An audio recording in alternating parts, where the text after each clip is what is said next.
18 জুলাই বৃহস্পতিবার বিকেল নরসিংদী শহরের জেলখানার মোড় কোটা সংস্কারের দাবিতে আন্দোলনকারীদের সঙ্গে পুলিশের পাল্টাপাল্টি ধাওয়া চলছে ইট পাটকেল নিক্ষেপ ও গোলাগুলি।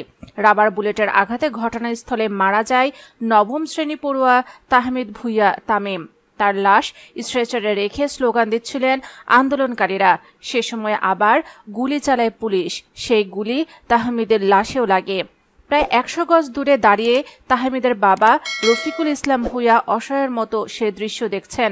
আন্দোলনকারীদের মধ্যে গুলিবিদ্ধ হয়ে সেদিন হাসপাতালে চিকিৎসা নিতে যাওয়া একাধিক শিক্ষার্থীরা লাশের গায়ে আবার গুলি লাগার একই বিষয়ে বর্ণনা দিয়েছে। নিহত তাহমিদ নাসিমা কাদির মোল্লা হাই স্কুল অ্যান্ড হোমসের শিক্ষার্থী ছিল। পল্লী চিকিৎসক বাবা ও গৃহিণী মায়ের 3 সন্তানের মধ্যে সবার বড় ছিল তাহমিদ। 13 ও 3 বছর বয়সী দুটি বোন রয়েছে তাহমিদের।